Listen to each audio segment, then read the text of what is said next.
Hey GV, welcome to this week's episode of Gvtv. I'm Ethan. And I'm Armon.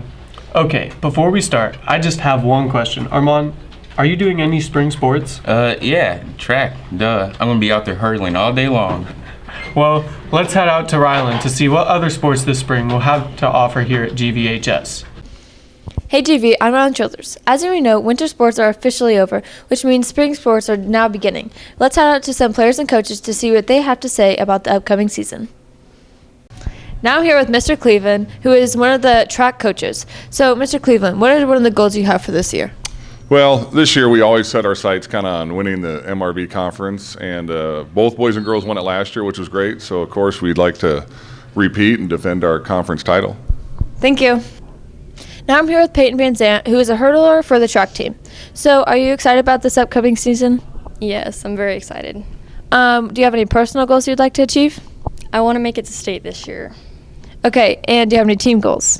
Get that conference title like always. Okay, thank you. Okay, now I'm here with Mr. Driscoll, who's coach of our Green Valley boys baseball team. So, Coach Driscoll, what goals do you guys have for this year? I think this year, really what we want to do first is compete for a conference championship, and then I really expect them to do well at districts and be one of the teams to beat in the district championship. All right, and so what do you think you can improve on from last year? I think the biggest thing, we were very young last year, so I think just having the experience, we'll be a much better team. And then just kind of learning from areas like the last game where we saw somebody throwing pretty hard, just kind of being able to adapt to some different velocities and things like that. That'll certainly improve us. Okay, well, good luck to your season. Thank you. Hey guys, I'm Lexi, and I'm here with Chase McCord, who is part of the baseball team. So Chase, are you excited for your upcoming baseball season? Of course. Okay, and what are some of your team goals that you want to achieve this year? This year we want to win conference and we want to win districts. Well, good luck. And so what are some of your personal goals that you have? Just do better than I did last year. Okay, thank you, Chase. Thanks. So now I'm here with Mr. Herbert, who coaches our boys golf team. So Coach Herbert, what are some of your goals for you guys this year? I think every year we'd like to win the conference. We have yet to get a team to the state tournament. We've had individuals, but it'd be nice to take a team. So I think, winning conference is always big, and then getting a team to the state tournament. Okay. And what do you think you can improve on from last year? I think just consistency. We have a lot of young players, and golf's a hard game. Yeah. And so just consistency in our team scores. Okay, well, good luck to your season. Thank you. Now I'm here with Ryan Butler, who is part of the golf team. So, Ryan, what are you most looking forward to this season? Getting closer with the new teammates. And what is the personal goal you have? To letter in varsity this year. Okay, thank you. All right, now I'm here with Coach Draper, and he coaches boys tennis. So, Coach Draper, how do you think your boys tennis season will go? Well, I think we're going to be improved. We've had a lot of kids hit in the summer, and they've been hitting in the off season, and I think we've had some real improvement with people that just started. A lot of them just started last year, so I expect a jump. Harrisonville returns most of their kids from last year's team, but winning the conference would be is I think goal number one. Okay, thank you so much. Now I'm here with Kevin Carpio, who's on the tennis team. So, are you excited about this season? Yes, it should be very fun and exciting.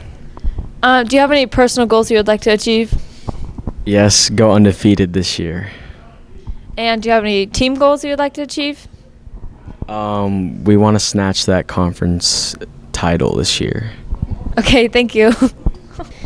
All right, now I'm here with Mr. Nickel, who's the girls soccer coach. So, Mr. Nickel, is it different coaching girls soccer than boys soccer? It's a little different. Just your approach kind of to the players is a little bit different. But it's also a lot of the same, and the strategies, the tactics behind it are pretty much the same. So. Okay, and what are some goals that you have for this season? Main goals would just be to kind of come together as a team, build that team chemistry and team bonding, and enjoy the experience and have as much success as possible. Okay. Well, thank you, Mr. Nickel. Now I'm here with Sydney Holcomb, who plays soccer. So, Sydney, are you excited for your upcoming soccer season? Yeah, we're all super excited. All right. And so what's a team goal that you guys want to accomplish this year? We want to try and win districts and sectionals and conference again. Sounds good. Well, good luck. Thank you, Sydney. Thank you. I'm super excited to cheer on our spring sports throughout the season. Now back to you in the studio. It looks like we are going to have a great spring season here in the Valley of the Grain. Well, I know I can't wait to see how well our Eagles do. Have you ever thought about how it would be to be principal for a day? You have no idea. If I was principal for a day, I would make all the teachers buy me ponchos. Is that even legal? If not, it will be when I'm principal. Well, let's head out to Brett to see what other students will do if they were principal for a day. Hey GV, Brett Kirk here. Have you guys ever wondered what you would do if you were principal for a day? Well, today we're going to head out to some teachers and some students to see what they would do if they were principal for a day.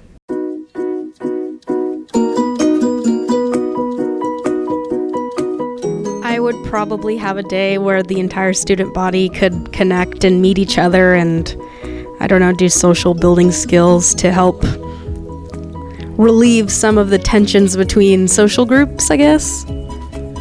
I think that's a really good idea. Do you have anything that you would change in particular? Not really. Just working on getting the students to work together and lessen the tensions, I guess. I would make everything in the vending machines free for that one day. That sounds nice, but how much money do you think we would make? None. Thank you for asking, Brett. If I were a principal for a day, I would double the price, the pay for the subs, and let them each have plan time the whole day. I don't know how well that would work out. Thank you, Brett, for asking. I probably wouldn't change anything because I know Dr. Plowman is doing everything just right. Okay, thank you. Well, I would ban lunch attention. Are you someone who gets lunch attention a lot? Yeah. Sorry to hear that. Is there anything else that you would do if you were a principal? I'd probably come to school at like 12 every day, mostly because I'm the principal. I know it's not his choice, but I'd like to think that I could go to school at 12. That would be nice. So Jared, do you know what a principal does on a normal basis? Well, if I was principal for a day, I'd do similar to what I do in my classroom, which is try to build relationships with students and kind of set up a structure for them so that you wouldn't have discipline issues, and then focus on the handful of disciplinary issues that we do have that detract from the bulk of the learning. If you take those out of the school environment, then I think learning is improved for everyone. That sounds like you'd be a very good principal. I would make it a snow day. But it's the middle of March. But it's snowing. Okay. I'm here with Elijah Renault. So Elijah, what would you do if you were principal for a day? Hey, I'd probably bring back recess because those were some of the funnest times of my childhood back in elementary school. I had so many good memories. We would just hang out, play basketball, kickball, football. It would be so fun. And I'd probably build a courtyard to eat lunch in. That would be really fun. So do you know what a principal actually does? Lots of work that I wouldn't want to do. Lots of stuff. I mean, I don't know everything that they do, but I always see plowmen running around, doing God knows what. So I'm assuming it's a pretty tough job. All right. Thank you. No. Well, they do a couple different things. There's a lot of planning and leadership that goes into not only students, but making sure that teachers are getting the resources and things that they need, doing the job that they're supposed to be doing. There's a lot of community things involved, a lot of central office things, demands that have to be met in order to run a building, and not just discipline on top of that. So it's a big job. I guess they supervise the teachers and make curriculum. Now I'm here with Dr. Plowman, our principal here at Grand Valley.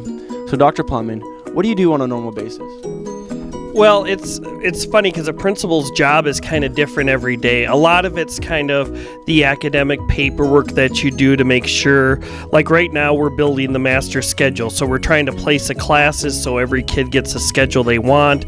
I've got to decide which teacher's going to teach what course, how many hours they have, what room they're going to go in with all the construction. So a lot of it is kind of organizing main things. When it comes to testing time, whether ACT or advanced placement or the EOCs, we're organizing who covers what, how to get the test in.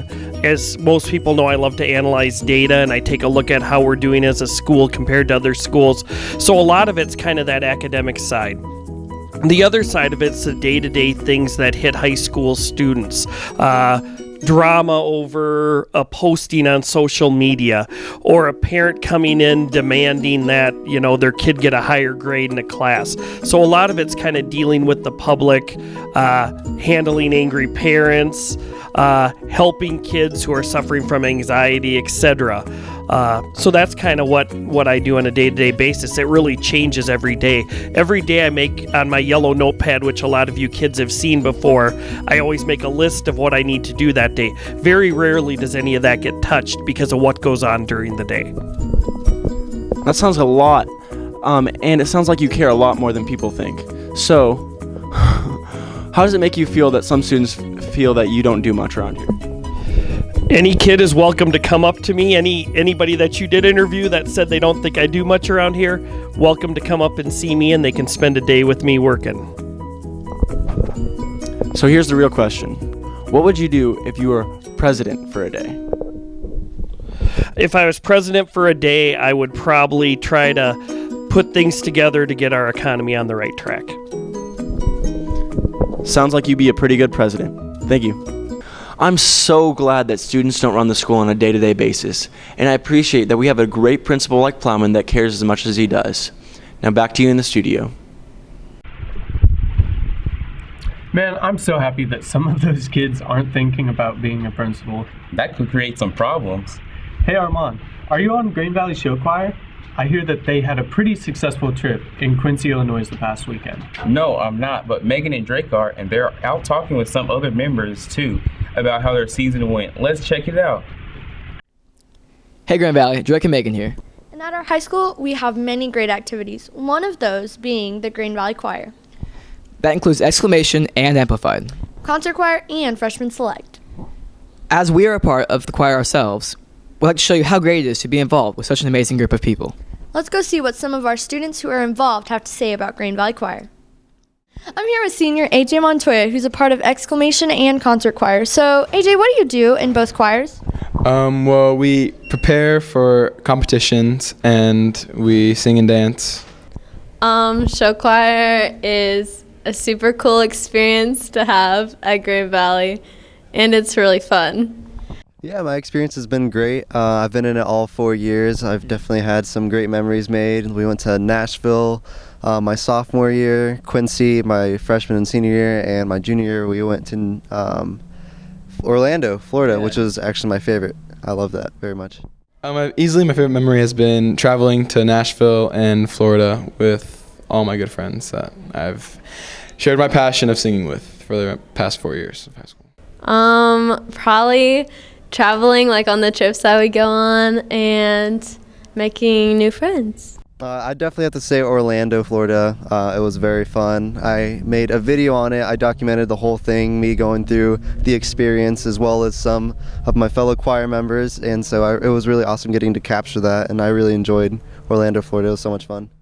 I would recommend that they take the opportunity and just like be really confident and outgoing, and like don't hold back, man. Just sing and dance. Definitely step out of your comfort zone. Don't be afraid to try something new. If I would have been afraid to try something new, I definitely wouldn't have done anything like this. So just try it out. If you're kind of thinking about it, you have nothing to lose. So definitely go for it. Awesome. Thank you very much. Absolutely. I'm here with senior Nate Vanderpool and Grand Valley Choir. Nate, you're part of both exclamation and concert choir, right? Mm-hmm. Can you kind of tell us a little bit about that, what you've done? Well, I'm a 4-year senior now, and I've been in exclamation for 4 years, and concert choir for 2. But honestly, it's been great. I've made so many friends, made so many memories, and I honestly do not regret taking this class at all. What was your favorite memory? Well, probably Florida. Definitely Florida. Actually, so many great memories, man. Definitely. Awesome. Thank you. Yeah.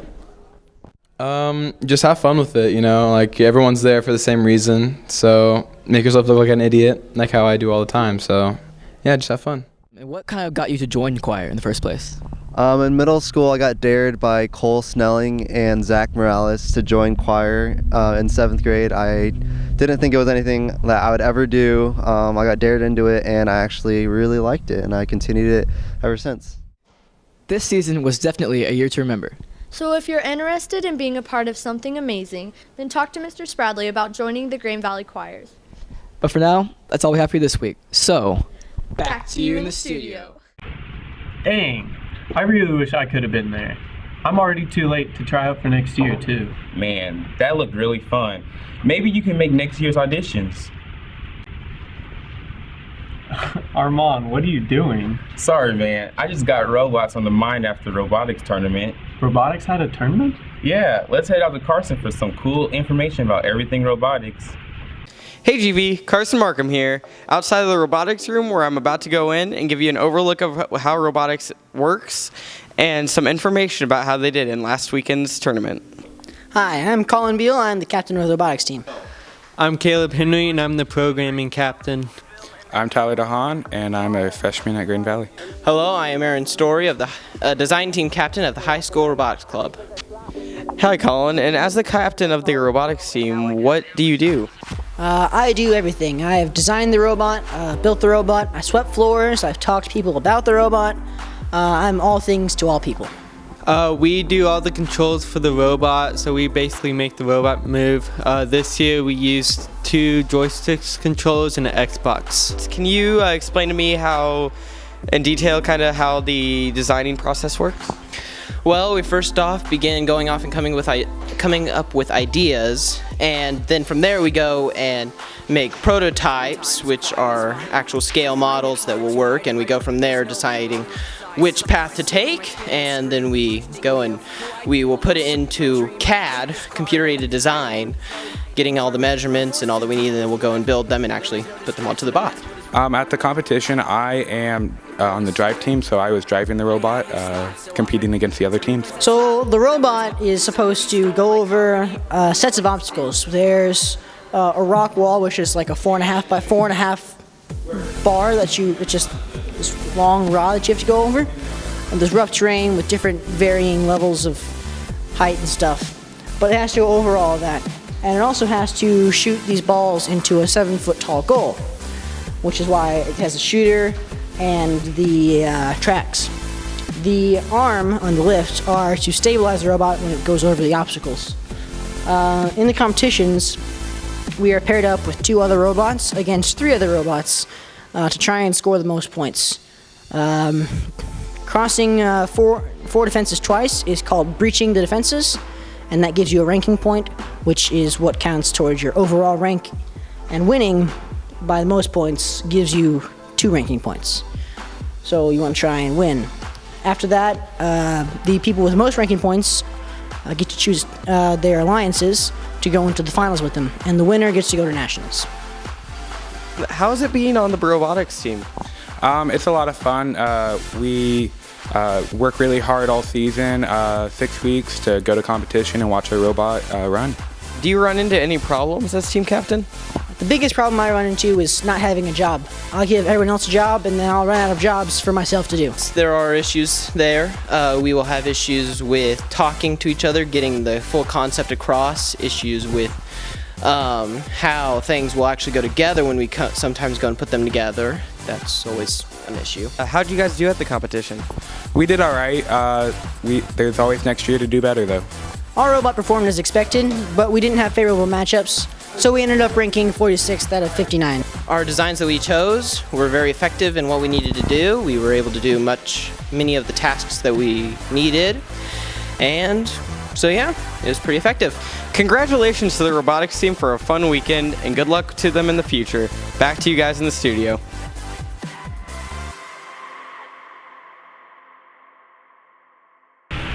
Wow, I never thought robotics could be so fun. I know, right?